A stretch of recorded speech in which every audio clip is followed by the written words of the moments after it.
estamos aqui gravando o último episódio do 18 de Brumário, né? Como um karma se desfazendo nessa encarnação. É o último capítulo, nós temos uma bancada aqui, nós temos uma comitiva de pessoas. Hoje eu acho que é o dia com mais gente, é um grande dia para a leitura do último capítulo. Eu estou emocionada com tantas pessoas. Então, bem-vindos ao último capítulo do 18 de Brumário.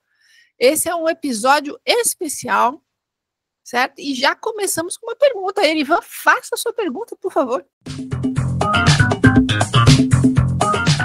Na verdade, acho que é mais compartilhar uma coisa que eu fiquei pensando e também acho que fica fácil de você, inclusive, corrigir, porque tem mais a ver com uma coisa ligada com a história. Novamente, essa questão das pessoas que se aliam ao Partido da Ordem, né? Terem uma...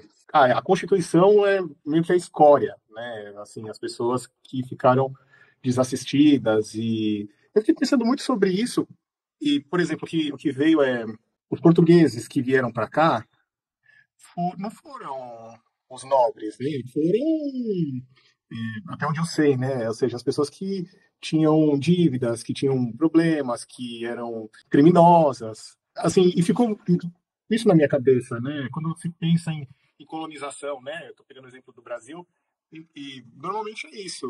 As pessoas que são enviadas para desbravar, para colonizar, é esse tipo, é essa classe, né? As pessoas, no geral, todas elas têm muitas coisas em comum, como serem desassistidas. Isso ficou muito presente assim nas minhas reflexões, né? Eu com certeza imagino que deve ter muitos trabalhos, gente falando sobre isso, então acho que era mais compartilhar isso, porque eu fico ouvindo todas as aulas, participando e pensando em soluções, e aí só que eu fico nessa origem, eu falo, cara, mas lá era dessa maneira, o Partido da Ordem, a gente vê que os partidos que também, na atualidade, eles também têm essa constituição, meio que fica um pensamento assim, como que mata no ninho esse problema, né? É isso. Aqui, você está pensando no Lumpen proletariado, né, Erivan? Isso. Assim, historicamente mesmo, se a gente for pensar em termos cronológicos, né, esse desenvolvimento que o Marx faz da dinâmica de classes datado do capitalismo tardio, né? Então, é algo pós-1848. Então, se eu for seguir cronologicamente, né, no caso do Brasil, como colônia, a gente é colônia de exploração fixamente desde 1550, né? Então, é fato que a elite da elite portuguesa não veio para cá, né? Assim, quem é que queria vir para aquele lugar, né? Literalmente um lugar que não existe, né? Mas há uma tradição de mandar os degredados, né? As 13 colônias tiveram esse papel, muito da França também, de degredar, né? Inimigos políticos, né? Anarquistas, comunistas, para as colônias. A própria Austrália foi uma colônia penal da Grã-Bretanha, né? Mas em termos históricos, não dá para capturar esse movimento de colonização que é anterior, no caso do Brasil, até de um período mercantilista, até mais datado do período da acumulação primitiva.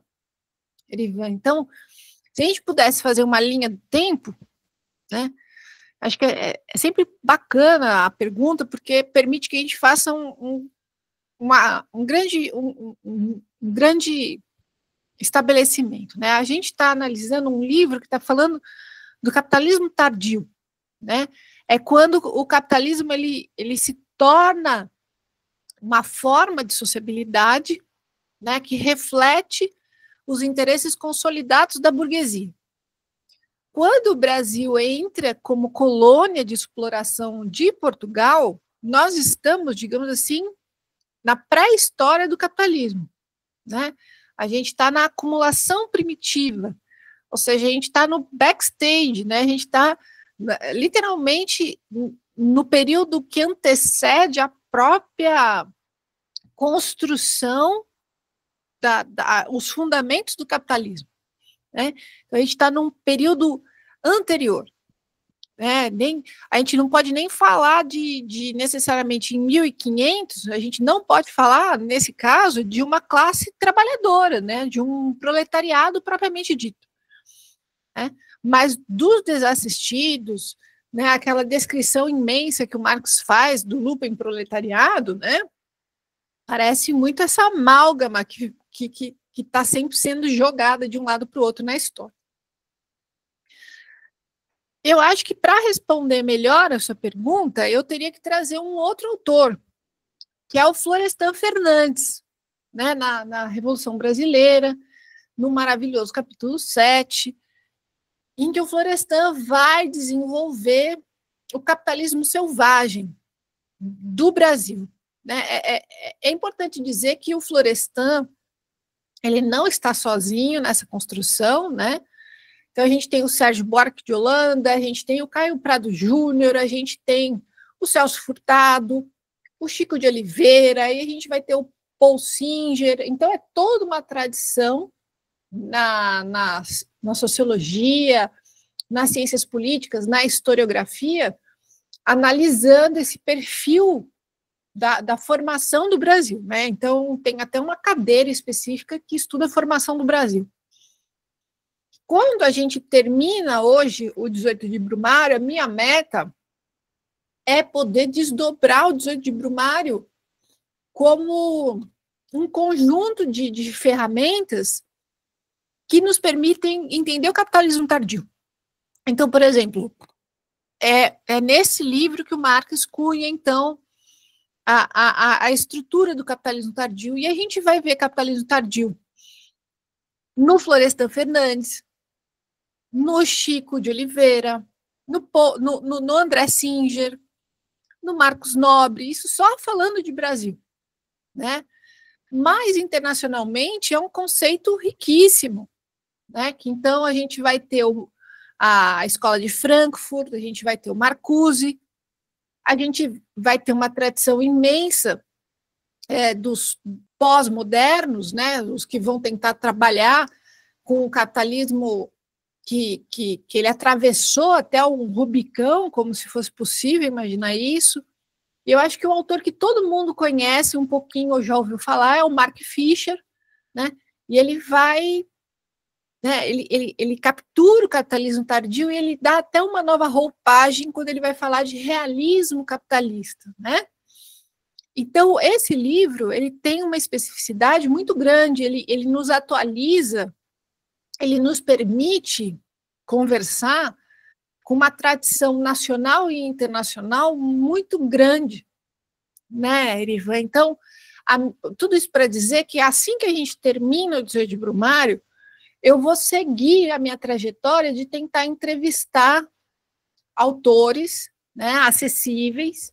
Eu já estou falando com alguns, para que eles venham e nos digam, né, nas entrevistas, como é que os conceitos do capitalismo tardio entraram para os trabalhos deles, como é que eles utilizam o arsenal do capitalismo tardio. Então, é claro que eu não posso fazer uma sessão de mesa branca com Florestan Fernandes, isso já não é mais possível, né, mas eu vou me organizar para fazer um vídeo, provavelmente mais de um, falando do Florestan Fernandes, acho que até para a gente conseguir pensar um pouquinho o Brasil, né, dentro dessa chave, acho que o Florestan ele tem uma contribuição muito grande, né, sobre como é que se deu a Constituição, né, como é que a gente pode pensar em partido da ordem, como é que é um capitalismo selvagem aqui, né, como é que se organiza. Acho que vai um pouco na pergunta que o Pedro fez na aula passada, né, de tentar usar as estruturas do 18 de Brumário, do capitalismo tardio, quando ele pede para pensar o período varguista, né? Eu prometi para o Pedro que eu ia responder nessa aula, eu gravei a resposta para a aula passada e eu estou tentando combinar aí com o professor, com o Felipe, da gente fazer uma gravação. Vamos ver se eu consigo. É que para falar do Brasil, eu acho que vale a pena a gente fazer um vídeo especial aí, como é que os autores estão pensando. Tem uma série de construções importantes para a gente fazer, né? Não dá para fazer a transposição, porque nem seria honesto com a estrutura do capitalismo tardio. Bom, pessoal, é a nossa edição de gala aqui, o 18 de Brumário, o último episódio.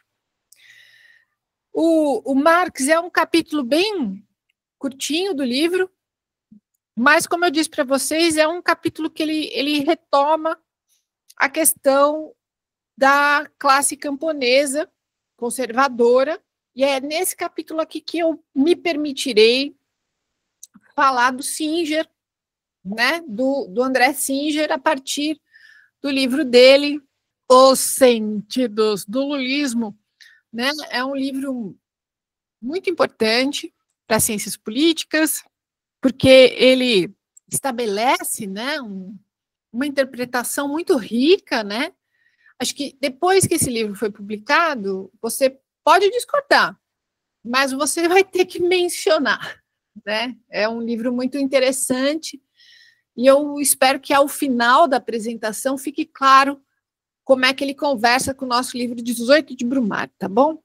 O Marx, propriamente dito, esse é o nosso capítulo 7, ele vai de novo, ele vai retomar, dizendo que foi a vitória do executivo sobre o legislativo, né? Então, retomando as aulas anteriores, o capitalismo tardio, nesse momento de crise social, de crise política, de crise de condução da burguesia, esse momento que a burguesia ela é incapaz de fazer a gestão social através dos mecanismos políticos que ela mesma endossa na sua forma social, o que a gente está assistindo aqui ao longo dos capítulos do 18 de Brumário é que no capitalismo tardio, quando se instala essa crise, esta incapacidade política da burguesia, fazer a mediação social, do corpo social tal qual ela define o funcionamento, o executivo ele é catapultado para cima, né? Ele plana sobre a sociedade.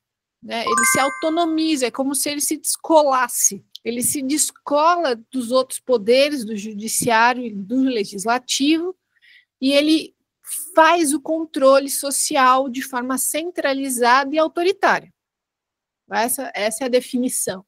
Então, enquanto eu falo, eu vou aqui pensando em uma série de governos ao longo da história que, em contextos distintos, tiveram essa autonomização do executivo. Né? Ele é como se ele tivesse um tom acima, ou muitos tons acima, do legislativo e do judiciário. Né? E ele faz o controle social, ele faz a coesão do tecido social de forma autoritária. Né? Ele tratora, né? Digamos assim, ele se autonomiza, essa é a palavra mais adequada, ele se autonomiza do restante do conjunto da sociedade. Da estrutura burocrática da institucionalidade política. Eu estou pensando sempre no Trump, que mesmo tendo a maioria das duas câmaras, mesmo tendo a maioria dos ministros do Superior Tribunal deles lá, ele não remete nenhuma das decisões dele, ele não depende, ele não espera que essas outras câmaras de mediação estejam a favor dele ou não, ele simplesmente decreta. Né? Eles têm um funcionamento que não é baseado nas medidas provisórias, é baseado no decreto presidencial, ele simplesmente decreta, ele teria todas as condições de pedir para passar alguma medida no legislativo deles, porque ele tem a maioria do Senado e da Câmara, mas ele simplesmente decreta, tá? Ó, o Leandro fez uma pergunta. Pode falar, Lê. Comparando o livro para os dias de hoje, tipo, a gente vê um caráter autoritário de figuras como o Trump, só que elas estão com um setor, pelo menos, da burguesia ali por trás deles, né? Tipo, hoje a Big Tech está lá bancando lá o Trump, aparentemente. E outros setores estão contrários, né? Os caras que estão sendo taxados lá estão putos. Mas no livro, eu não sei se eu entendi certo, parece que o Bonaparte, ele meio que dá um chega para lá na burguesia como um todo, para dominar. O que a gente viu nos últimos capítulos é que o Bonaparte ele dá um chega para lá na burguesia que faz o papel de representante político, né? O partido da ordem, a burguesia que está lá no legislativo, né? Ou seja, a burguesia política, né? Os representantes da burguesia no legislativo tomam um chega para lá, não só do Bonaparte, como a da burguesia que está fora das 4 linhas políticas. A burguesia lá, aqui está na produção, que está na bolsa de valores, no campo, etc. E a burguesia extramuros está mais afim é que o Bonaparte centralize a situação e pare de se perder em pendengas, em problemas burocráticos com o Partido da Ordem. Então, na verdade, o Partido da Ordem ele perde a relevância como representante da burguesia, no sentido material da burguesia mesmo, da coisa, do fazer, da produção. Os interesses materiais da burguesia não estão sendo mais representados pelo Partido da Ordem. A burguesia que está lá fora dos muros do legislativo quer só que seja feito o controle da sociedade de forma mais vertical possível para continuar tocando a produção. É verdade, o Trump, no nosso caso, ele pode estar fazendo uma mega de uma lambança, né, na economia, como olhando no plano geral. Mas a gente já entendeu que ele está representando o interesse de um nicho burguês muito importante, que são as big techs e o sistema financeiro. São todas as big techs, são todos os sistemas. Não, são os principais caras do sistema financeiro, né? A gente já entendeu aí que a questão dele com o Pix no Brasil é porque afeta as bandeiras de cartão de crédito, é porque afeta os interesses das plataformas de redes sociais, que poderiam ter aí alguns 0,01%, que dariam bilhões de dólares para elas em transações comerciais através de mecanismos das plataformas sociais. Então, o Trump, ele é o testa, digamos assim, ele tá carregando, né, ele está representando os interesses deste nicho. E não, interessante a pergunta, porque ele não está representando o interesse do setor produtivo norte-americano necessariamente, né? Até porque ele está criando uma série de taxas para que a produção retorne aos Estados Unidos. Ele está representando a aristocracia burguesa, digamos assim, né? A burguesia mais enriquecida, a que tem mais controle econômico, social e político, né, neste momento. O Trump, assim como o nosso Bonaparte, aqui no livro, ele se apresenta como representante da burguesia no sentido de que ele permite a coesão social, ele permite a reprodução dos interesses da burguesia. E há um descolamento do interesse da burguesia que de fato faz fortuna, valorização, e os representantes da burguesia dentro do parlamento. Acho que esse é o interessante do livro.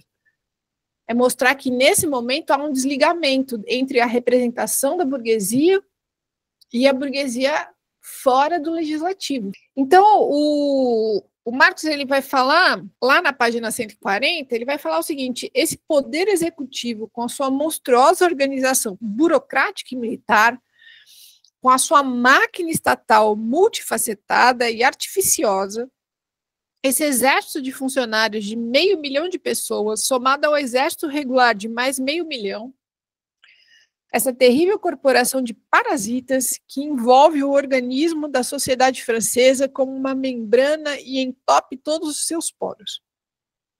Então, ele está falando aqui de 1 milhão de pessoas, naquele período da França, né? Um contingente populacional enorme. Né? E ele está falando aqui do exército de funcionários, então não é só, ele não está falando do exército das forças armadas, ele está falando de todo o equipamento burocrático que está centralizado nessa institucionalidade política, nesta organização, que vocês possam entender que essa burocracia, ela representa a retirada de uma representação direta da sociedade para um aparato indireto, né? Então, você drena da sociedade a possibilidade de instâncias de decisão direta e você transfere para um aparato estatal, através da burocracia, todos os meios de decisão. A burocracia, ela é um equipamento fundamental para você desvincular as decisões sociais da condução da sociedade de quem é diretamente atingido por isso. Então, a burocracia, ela distancia a decisão, a condução política, da coisa política, de quem é atingido pelas decisões propriamente dito, né? Então, você cria um corpo institucional e esse corpo está totalmente vinculado ao Estado. Então, ele vai falar, ele já falou em outros capítulos, o quanto a burocracia ela é um outro equipamento da própria burguesia para fazer a manutenção do interesse burguês nesses postos de trabalho. É claro que ele não está falando aqui, como eu até comentei, ele não está pensando do trabalhador do postinho do SUS, né? Ele está falando da França, ele está falando de ministros, né? Ele está falando de figuras que têm posições importantes que estão todas penduradas dentro da máquina do Estado. E antes de entrar aqui, o Lucifera, me dá uma licencinha.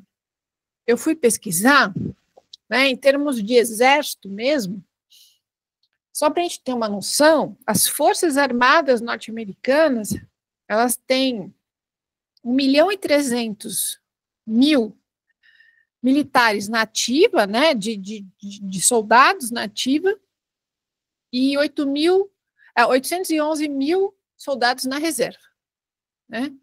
Aí, sem grande esforço, a gente tem basicamente 2 milhões de pessoas, né, todas ligadas ao exército norte-americano, né, às Forças Armadas, né, melhor dizendo. Só para vocês entenderem que, nesse caso específico do exército e da economia norte-americana, eu queria fazer esse comentário porque eu acho só que nos ilustra muito bem. O exército, ele se tornou uma ocupação. As Forças Armadas, quando eu falo exército, eu estou sempre pensando nas Forças Armadas, né? Na Marinha, na Aeronáutica, no Exército propriamente dito, eles se tornaram uma demanda de força de trabalho, né? Então, só para vocês imaginarem que tem 2 milhões de indivíduos norte-americanos que estão diretamente ligados ao trabalho, são trabalhadores, são todos trabalhadores, que encontram emprego diretamente numa infraestrutura do Estado. Então, quando a gente for pensar, né, no liberalismo econômico, né, em quem patrocina, né, como os Estados Unidos fossem esse ambiente de pouco Estado, etc., a gente precisa lembrar que o Exército emprega 2 milhões de indivíduos. São 2 milhões de indivíduos diretamente empregados, ou seja, as Forças Armadas, elas são um diapasão da pressão do mercado de trabalho. O indivíduo não encontra emprego, ele vai lá e se alista. Ou seja, o Estado tem uma demanda por força de trabalho enorme nos Estados Unidos, certo?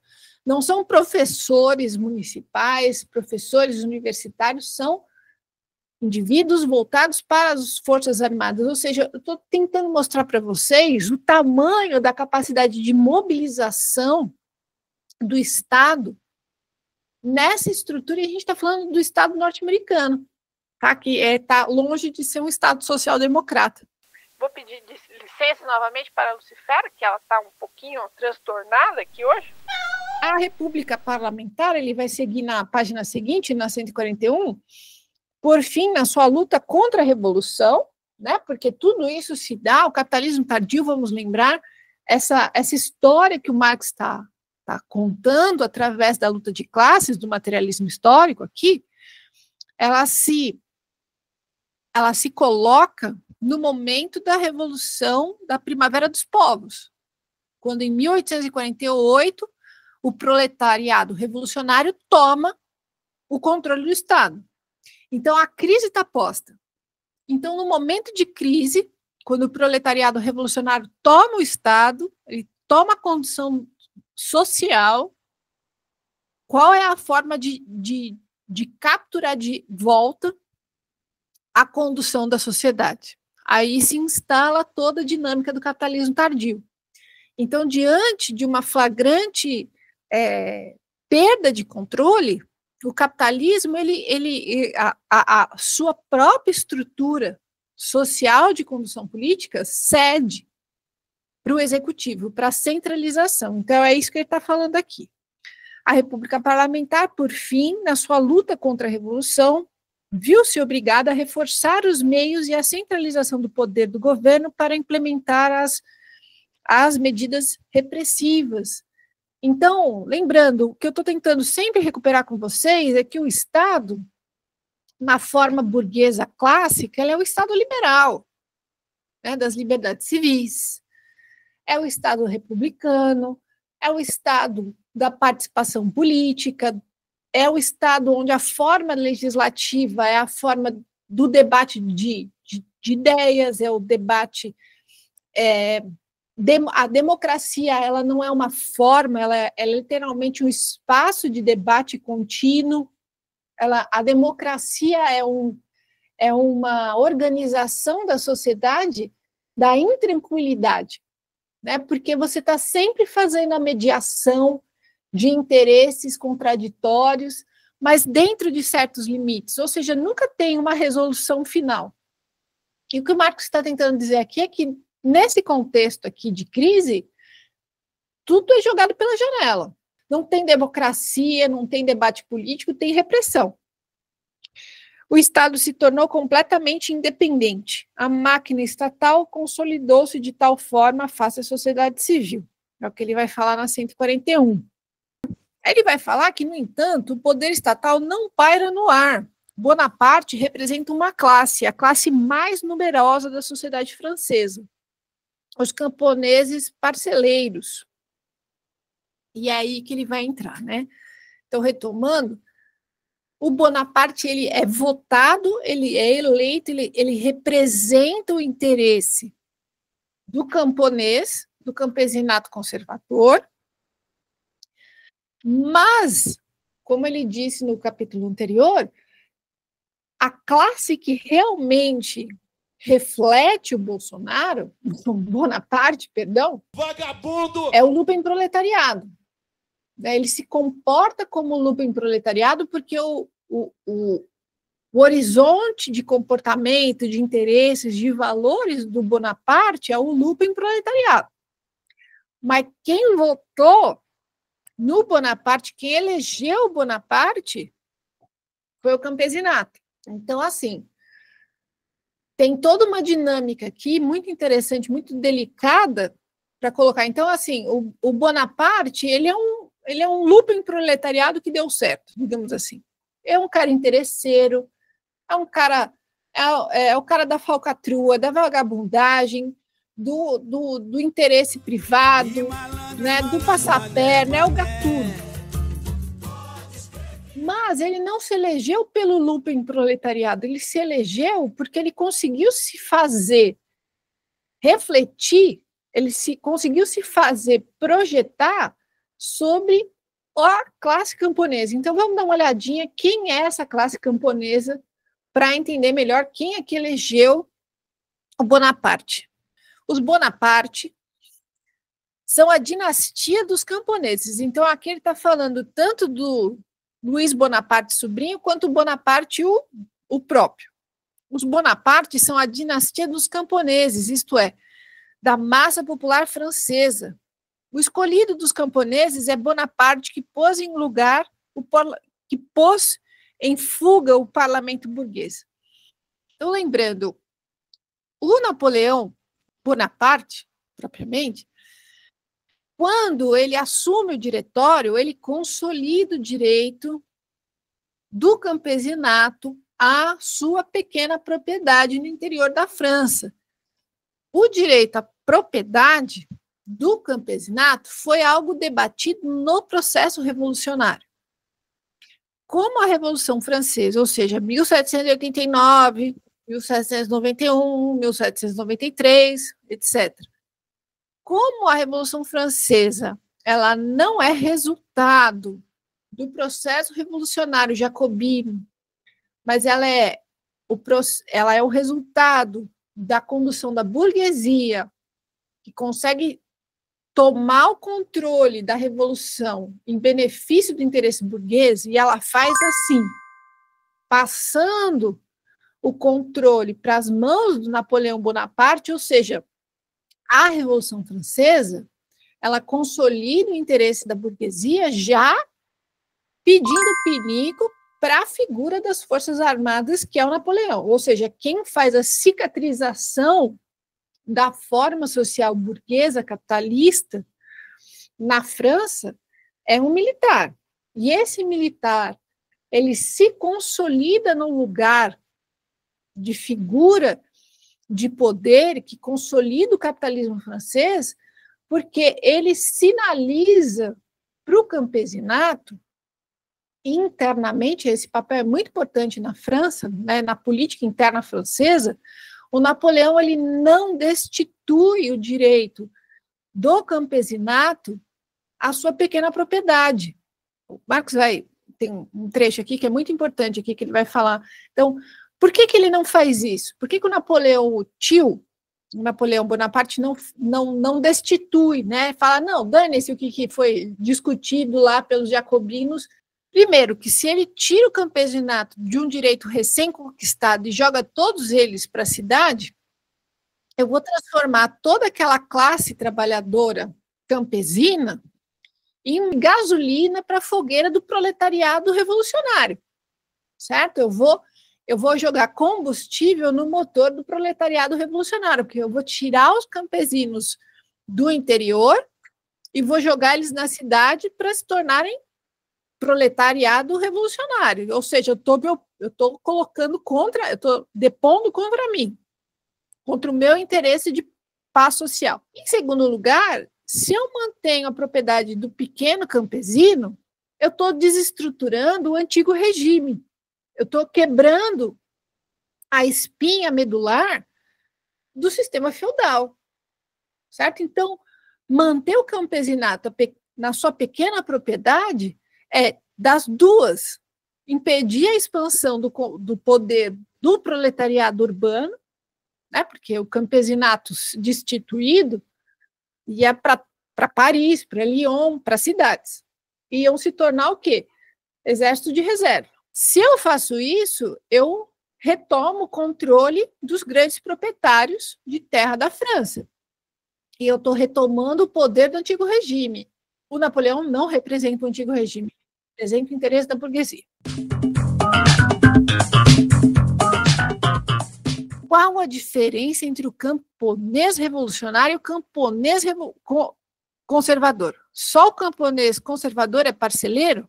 O campesino conservador é aquele que não consegue fazer a coesão, né? É o tal da classe em si. O campesino revolucionário é a classe em si para si. Eu vou ler esse trecho aqui, eu acho que vai ficar um pouco mais claro, e aí eu retomo a sua pergunta. Olha, o Marx, na 142, ele vai falar o seguinte: os camponeses parceleiros, todos são parceleiros, tá, Fernanda? Todos têm pequenas propriedades.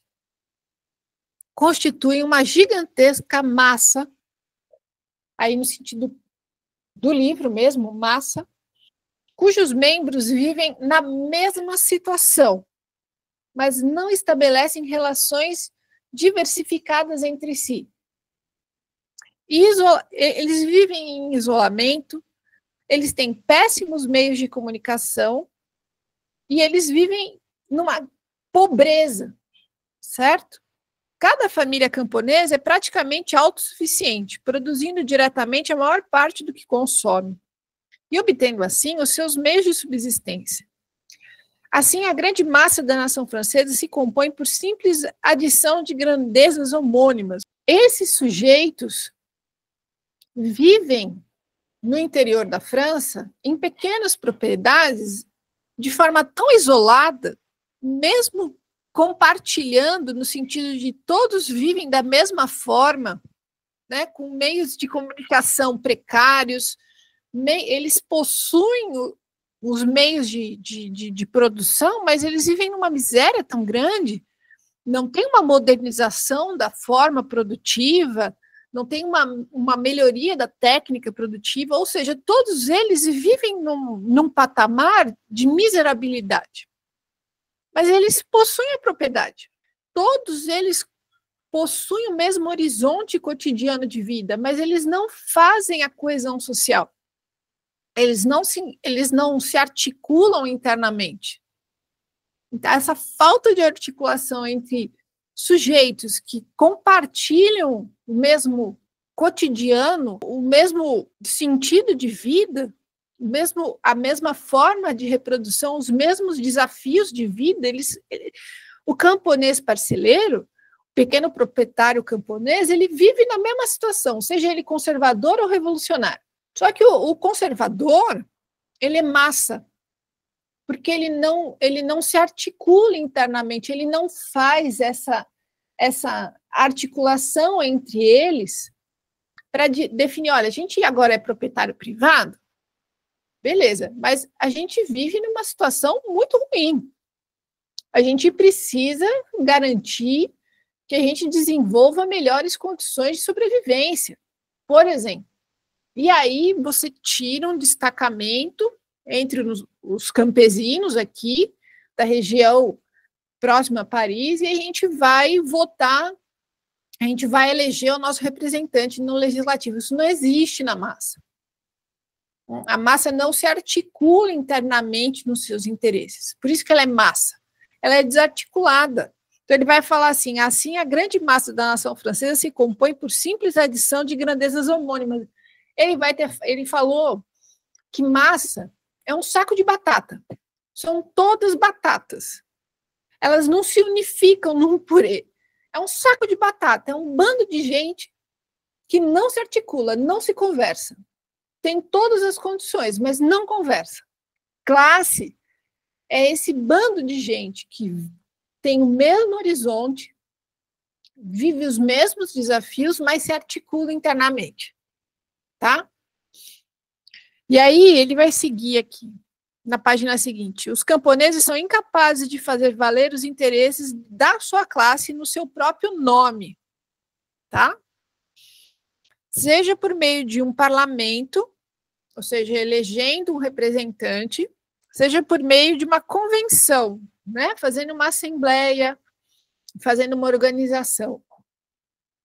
Os camponeses não são capazes de representar a si mesmos, necessitando, portanto, ser representados. Isso daqui é fundamental, gente.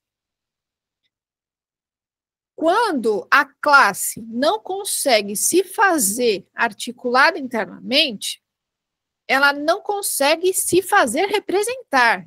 Ela não se faz representar porque ela não consegue se reconhecer, tá? Eu sei que esse movimento aqui de palavras, eu estou usando palavras muito específicas, assim, eu estou falando o nome do milagre sem contar o nome do santo, porque isso daqui é um movimento dialético, mas para os nossos fins, funciona. Eu não estou me reconhecendo como classe, então eu não sei identificar quais são as minhas necessidades. Eu não me reconheço como sujeito de classe. Eu sou classe em si, né? Quando ele fala em si para si, o em si para si, quando eu complemento, eu realizo do em si para si, é basicamente, se a gente pudesse pensar, o em si é o feijão. Sabe quando a gente fazia o exercício de plantar feijão na escola? Né? A gente pega o grãozinho do feijão, é o em si. Né? É o saco de batata, é o saco de feijão. o em si, para si, é esse segundo movimento, é quando o feijão brota. É quando ele olha para dentro de si, ele germina. Tá? Esse movimento de se desdobrar e falar, eu me reconheço como classe campesina, e como classe campesina eu tenho esta demanda.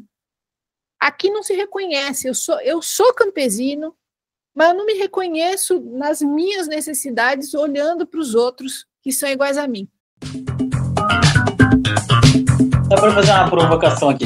Por exemplo, nos dias de hoje, a parcela da nossa classe trabalhadora que se identifica como, sei lá, evangélica, cristã, elas não podem ser vistas como uma classe para si, porque elas têm o mesmo, sei lá, arcabouço teórico ali, sei lá, a Bíblia, meio, cada um lê de um jeito, mas beleza, tem aquilo ali em comum.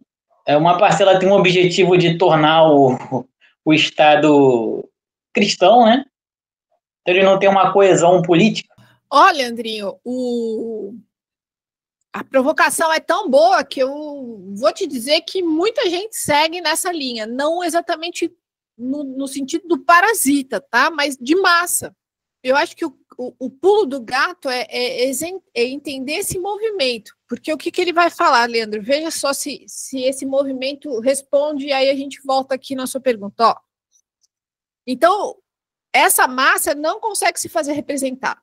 Então, o que ele vai dizer? O seu representante precisa entrar em cena ao mesmo tempo como seu senhor, como uma autoridade acima deles, com um poder governamental irrestrito que os proteja das demais classes e lhes mande chuva e sol lá de cima. Então, essa massa, ela além de não se organizar, porque como classe, são sujeitos que conseguem falar, não, a gente precisa disso aqui. Tá? A gente debateu, a gente falou, a gente precisa de mais creche, a gente precisa trabalhar menos, a gente precisa de qualidade de vida, a gente precisa de transporte, a gente precisa de saneamento básico. Essas são as nossas prioridades. Não, massa não tem isso. Massa tem senhor. Tem alguém que vai dizer para ela o que ela precisa. Isso é que é o pulo do gato. A massa não consegue fazer uma articulação interna por mais que todos sejam batata, por mais que todos sejam feijão. Ela não se articula internamente, precisa de um representante que venha de cima para baixo. Classe é uma relação, aqui o dispositivo de classe são os sujeitos que são conscientes da sua realidade material. Olha, você faz o credo que você quiser na sua casa, mas a verdade é que está todo mundo morrendo de cólera, a gente precisa de saneamento básico aqui. Tá? Enquanto não tiver saneamento básico aqui, não tiver soro no postinho, vai todo mundo morrer. Então, isso é classe. O que é massa? Né? É você não ter essa articulação interna e literalmente esperar que alguém venha de fora para dentro direcionar o conjunto de pessoas e diga para as pessoas, por exemplo, que elas precisam votar nele ou usar ele como seu representante, defendê-lo como seu representante, porque ele vai defender melhorias de vida, os interesses daquela classe, os interesses morais daquela classe, e que, quem sabe, seja algo muito genérico em relação à qualidade de vida dela. Tá? É diferente da gente se organizar e falar, nós precisamos de saneamento básico. Então, aqui você está falando da questão da igreja, desta igreja bastante alienante, né? Enfim, vou usar esse termo assim.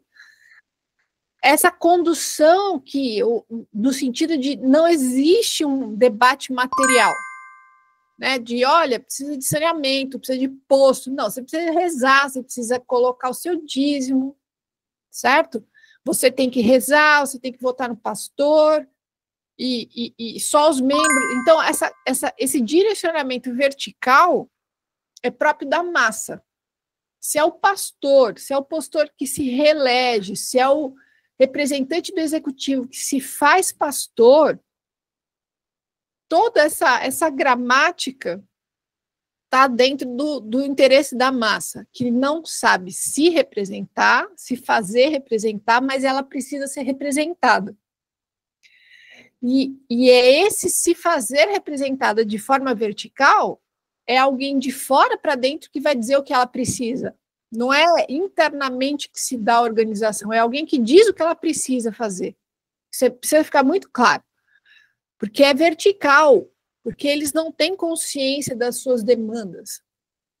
Quem vai dizer o que ela precisa é de fora para dentro. Ô, Ana Paula, estou aqui editando o vídeo dos Olhos do Brumário e fiquei com uma dúvida. Qual que é a diferença, então, entre massa, classe em si e classe para si? Dá para explicar rapidinho? É rapidinho, né? A classe em si é todo aquele conjunto de indivíduos, de pessoas que possuem as mesmas tarefas cotidianas, o mesmo horizonte de lazer, as mesmas práticas, o mesmo costume diário, as mesmas ocupações relativas, mas não se conscientiza, né? Não faz o para si, não olha para si mesmo, se organiza e fala: nós precisamos de mais asfaltamento, nós precisamos de escola, nós precisamos que a escala não seja essa maldita 6x1, né? Não se organiza como classe.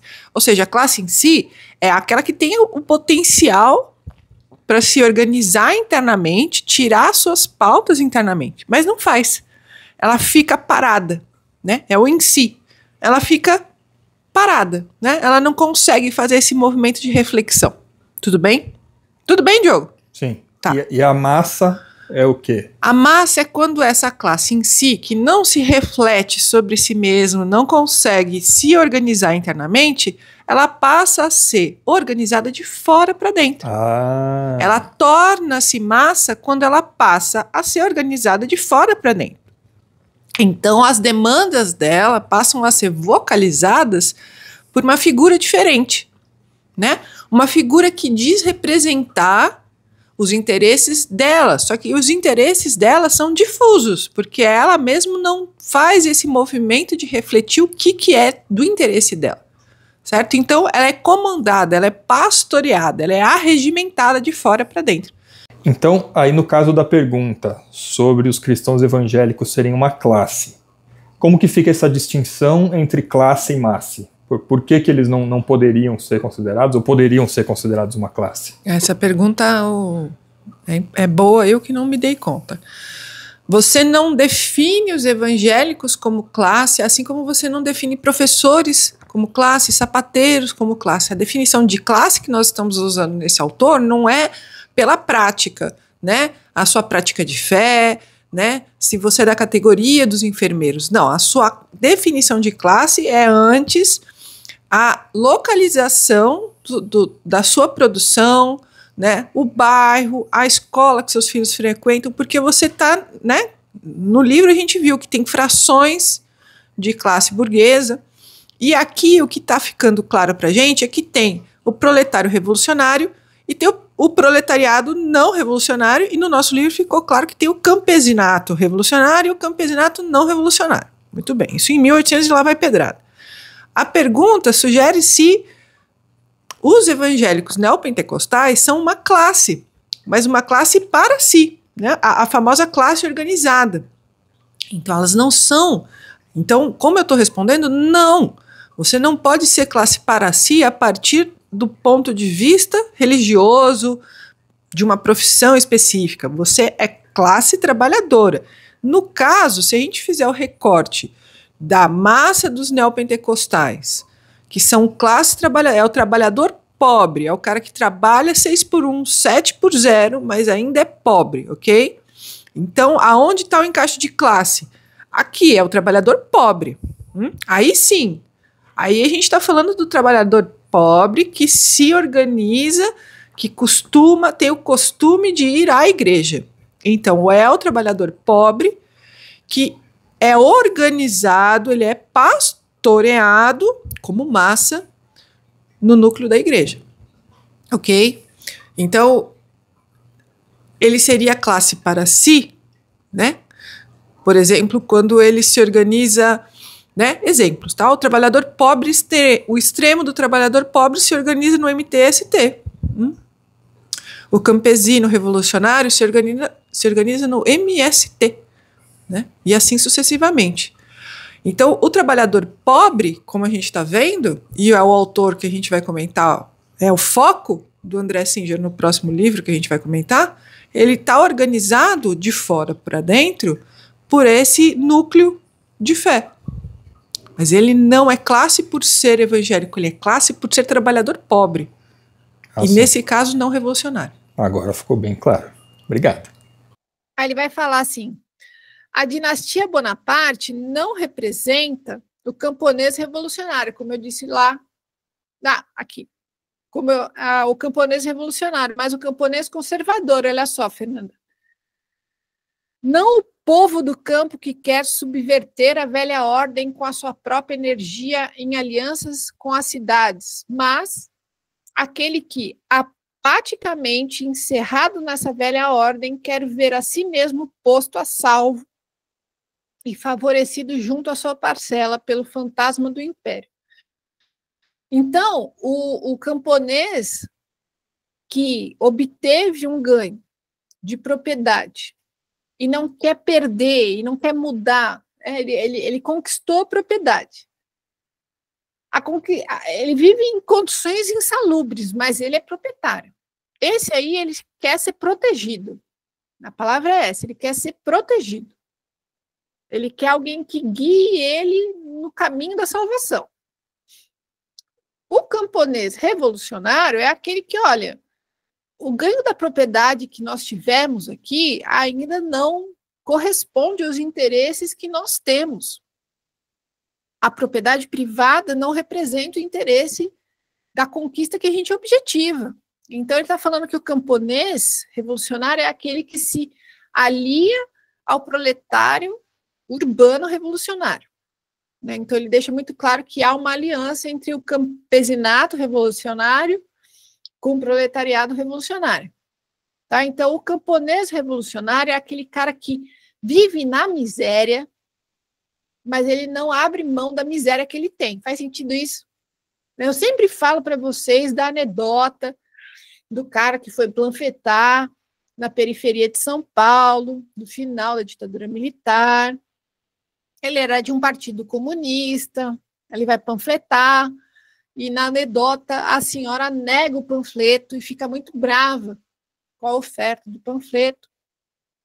E a figura lá que está panfletando trava um diálogo com essa senhora e fala: senhora, olha, por que a senhora não aceita o panfleto, né, do Partido Comunista aqui, né? O que a senhora tem contra o comunismo? A senhora tem nada.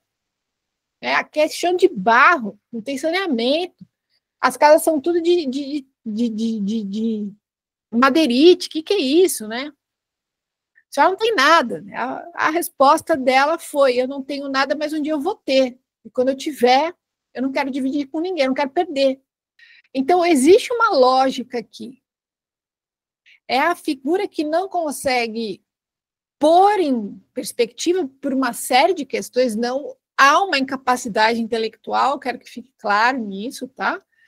Mas a vida é tão brutal que ela não tem tempo, ela não se permite, por uma N questões, de colocar em xeque a forma como ela é obrigada a sobreviver, mas ela só precisa sobreviver. Ela tem que garantir que ela vai sobreviver e que ela vai ter o mínimo quando ela conseguir chegar lá. Tá? Então, eu acho que isso nos dá mais complexidade para essa figura conservadora. Ela não tem nada, mas a única forma dela sobreviver é tentar ter alguma coisa. Não está posto aqui, não tem uma articulação de classe, não há uma conscientização de que, mesmo que ela trabalhe feito uma condenada, que é isso que ela vai fazer, porque ela está condenada a trabalhar dessa forma, mesmo que ela tenha, ela vai ter uma forma precária e miserável. É isso que o camponês revolucionário não aceita, trabalhar de forma miserável e condenada para ter sempre muito pouco, ou quase nada. Esse é o pulo do gato aqui. Acho que essa é a grande É a grande exuberância aqui da exposição do Marx. Porque esse sujeito conservador, ele não é conservador porque ele é tacanha. É muito fácil falar que ele é limitado, mas não é assim que as coisas se dão. A questão da sobrevivência ela é tão urgente que, não havendo essa articulação interna de falar, bem, gente, a gente trabalha feito um cachorro, feito um condenado, mesmo quando a gente vai ser de forma miserável, será que a gente não pode discutir que desse jeito não rola?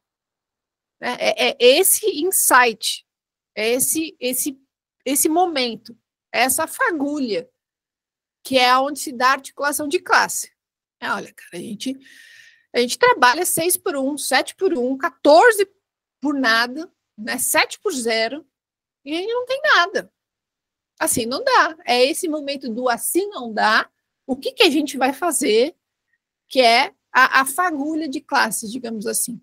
Aí ele vai falar que a burguesia necessariamente temerá a estupidez das massas enquanto elas permanecerem conservadoras. E o discernimento das massas assim que elas se tornarem revolucionárias. Então, a burguesia sempre vai temer as massas, porque elas são a grande parte da população. Ela vai temer enquanto elas forem conservadoras e não conseguirem atinar, fazerem o pulo do gato, e ela vai temer quando a massa também se mobilizar. Para a burguesia, a massa é algo a ser controlado, seja na base da porrada, Leandrinho, seja na base da fé. Então, aqui ele vai falar que, olha, a revolução lá, a primeira revolução, a de 1789, libertou os camponeses da semi-servidão e os transformou em proprietários de terra livre. Mas esses proprietários de terra livre, os camponeses, eles espiam a cobiça juvenil por propriedade. Eles não conseguem ver além da propriedade. Eles não conseguem olhar além disso. Aí ele vai falar, são justamente as condições materiais que transformaram o camponês feudal em camponês parceleiro e Napoleão em imperador. Né? Aquilo que a gente falou mais um pouco antes, né? Que foi garantir que o camponês se fixasse a terra, que o Napoleão I jogou pela janela de vez o antigo regime e se tornou imperador, ou seja, ele consolidou a modernidade na França, e é fixando o camponês à terra que ele drenou o potencial revolucionário das cidades. As raízes que a propriedade parcelada lançou no território francês privaram o feudalismo de todo e qualquer nutriente. Os seus marcos divisórios compunham a fortificação natural da burguesia contra qualquer ataque surpresa dos antigos suzeranos. Então, ainda dentro dessa lógica de que... Eu achei essa parte muito interessante, porque como é que você desfaz uma estrutura social como o feudalismo? Né? Como é que você desfaz uma estrutura social que vivia, né, que se reproduzia? Quebrando a sua articulação. O feudalismo era uma estrutura baseada no senhorio e na vassalagem, na nobreza e nos vassalos, não na propriedade privada, mas na propriedade hereditária, né? Como é que você quebra isso? Distribuindo a propriedade no sentido dessa nova programação social, a propriedade privada. Não que todos vão se tornar burgueses, mas todos vão se tornar miseráveis proprietários privados. Tem uma lógica aqui, tem uma estratégia aqui que é algo a se pensar, que vale alguma elaboração. Porém, no decorrer do século XIX, o lugar do senhor feudal foi ocupado pelo agiota citadino, pela dívida hipotecária. Então, ele vai falar que esse camponês ele vai viver endividado, ele vai viver sempre devendo, ele vai estar sempre submetido, ele não vai estar livre de verdade. Ele antes era semiservo, no sentido feudal, e agora ele deve a vida dele para o agiota da cidade. Por fim, o ponto culminante das ideias napoleônicas é a preponderância do exército. O patriotismo, a forma ideal do senso de propriedade. A centralização estatal de que carece a sociedade moderna acaba se erguendo sobre as ruínas da máquina governamental, burocrática militar, que havia sido forjada na contraposição ao feudalismo. Então, ele tá colocando como, no capitalismo tardio, esse formato, essa estrutura bonapartista de Estado autonomizado, de Estado centralizado e autoritário, ele é um Estado que se utiliza da estrutura burocrática enorme e de muita utilização da violência, né? Seja uma violência civil interna, seja de uma violência militar do exército como um todo, né? Ou seja, é o que a gente chama de um estado de exceção, né? Porque você tira o debate político, você veda o debate social, a democracia propriamente dita, centraliza na base da violência. Então, é um estado de exceção permanente, né? Então, a forma desse capitalismo tardio, dessa burguesia em crise, é vedar a democracia propriamente dita, vedar a participação social, o desenvolvimento social no sentido daquilo que ela diz dispor, que é a liberdade e a igualdade. O poder executivo se tornou independente. Bonaparte sente-se chamado a assegurar a ordem burguesa. Todavia, o segmento forte dessa ordem burguesa é a classe média. Por conseguinte, ele se percebe como representante da classe média e promulga decretos nesse sentido. Contudo, ele só é algo por ter quebrado e por continuar quebrando diariamente o poder político dessa camada intermediária. Que ele está dizendo que ele só representa a classe média burguesa, a burguesia, nessa forma de Estado autonomizado, porque a própria burguesia foi incapaz de manter o debate político e porque quando o Bonaparte ele dá o golpe, finalmente, na democracia burguesa, ele afasta todo mundo da disputa política. Então, é da precariedade da representação das próprias frações de classe burguesa que o Bonaparte se fez esse imperador, né? Essa figura golpista. Aí ele termina, eu achei muito legal esse fim do capítulo, o fim do livro, ele vai falar assim: sentindo-se na obrigação de apresentar constantes surpresas para manter os olhos do público fixos nele, do Bonaparte, ou seja, de realizar todo dia um novo golpe de Estado em miniatura, Bonaparte, o suplente de Napoleão, esculhamba toda a economia burguesa. É realmente difícil não ficar repetindo o 18 de Brumário a todo momento, porque, né, você vê como, para manter esse Estado, que a gente já entendeu que o Bonaparte aqui, ele é um lumpenproletariado no sentido de ele é corrupto, vagabundo, ele é do interesse particular sobre o interesse coletivo, ele é um vigarista. Para fazer essa condução centralizada e autoritária, para manter todo mundo olhando só para ele, enquanto todo o restante é atrocidado, né, tratorado socialmente, ele está sempre chamando a atenção dos indivíduos com algo mais estapafúrdio, algo mais chocante, acachapante do que o dia anterior. Essa lógica de um golpe de Estado por miniatura por dia é algo que nos ecoa muito, né, hoje em dia. A gente sabe muito bem do que se trata, isso ecoa bastante para a gente. E quanto ao destino da figura do Bonaparte, ele só vai sair do cenário da política francesa pelas mãos do Bismarck, o chanceler de ferro da Alemanha, porque o momento seguinte desse livro é a Comuna de Paris, né? Tanto é que é outro livro que o Marx escreve, analisando a Comuna de Paris. É um livro que eu quero muito ler com vocês também. É um livro que ele muda a compreensão dele sobre o lupenproletariado. E o que acontece, assim, para ser bem, se é possível ser sintético, o que acontece aqui?